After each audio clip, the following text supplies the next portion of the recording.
Hello everyone. তো সকাল থেকে সন্ধ্যাবেলায় দীঘায় ঘোরাঘুরি, স্নান, খাওয়া দাওয়ার পরে আমরা কিন্তু সন্ধ্যের মুখে চলে গেছিলাম জগন্নাথ মন্দির ভ্রমণ করার জন্যে।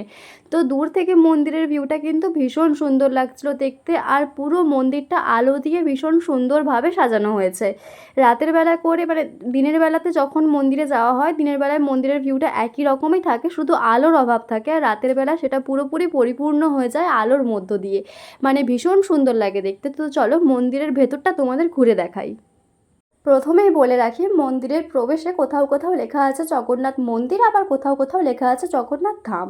তো আমি জগন্নাথ মন্দির হিসেবেই বলছি। তো মন্দিরে ঢোকার নিয়ম কিন্তু সকাল 7টা থেকে দুপুর 12টা অবধি, তারপরে মন্দির বন্ধ হয়ে যায়। তারপরে আবার বিকেলবেলায় 4টে থেকে রাত্রি 8টা পর্যন্ত আমরা কিন্তু মন্দিরে ঢুকতে পারবো। এবার মন্দিরে ঢোকার জন্য অবশ্যই তোমাদের লাইন দিয়ে ঢুকতে হবে। আমরা 6 নম্বর গেট দিয়ে ঢুকেছিলাম। 6 নম্বর গেট দিয়ে যেতে খুবই অল্প টাইমের মধ্যে আমরা চলে গেছিলাম। এবার ওখানে তোমাদের বাইরে জুতো খুলে ব্যাগ রেখে সমস্ত কিছু, যদি জিনিসপত্র থাকে তোমাদের ওগুলো রেখে তবেই কিন্তু ভেতরে ঢুকতে হবে। মন্দিরের ওপরে যে ধ্বজা রয়েছে তা কিন্তু প্রত্যেক দিন বিকেল ঠিক 5টার সময় ধ্বজা পরিবর্তন করা হয়, এবং এখানকার পুরোহিতরাই মন্দিরের ওপরে উঠে কিন্তু এই ধ্বজাটা পরিবর্তন করেন।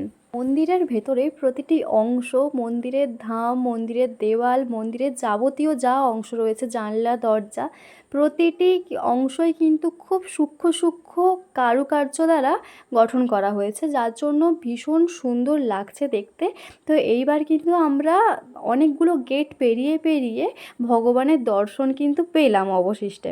তবে এখানে একদমই বেশিক্ষণ থাকতে দেবে না, খুব জোর হলে 15 থেকে 20 সেকেন্ড অবধি এখানে থাকতে দেবে, তারপরে কিন্তু তোমাদেরকে টেনে হিঁচড়ে বের করে দেবে। কারণ এত ভিড়ের মধ্য দিয়ে এখানে বেশিক্ষণ থাকাও সম্ভব নয়। তো তার মধ্যেই দেখতে পাচ্ছ যে কী পরিমাণের ভিড় হয়েছে, আর সবাই কিন্তু মানে ছবি তুলতে, ভিডিও করতে ব্যস্ত রয়েছে। কারণ কয়েক সেকেন্ডের ব্যাপার না, বেশিক্ষণ তোমাকে এখানে কেউ থাকতেও দেবে না, তুমি সবসময় এখানে আসতেও পারবে না। কিন্তু দীঘা এমনই একটা জায়গা যে আমরা কিন্তু কম বেশি সবাই প্রায় সবসময় দীঘায় ঘুরতে আসি।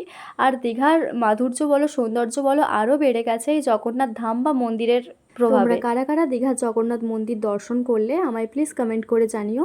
আর আমার এই ভিডিওটা তোমাদের যদি ভালো লেগে থাকে তবে অবশ্যই একটা লাইক আর একটা শেয়ার করে দিও।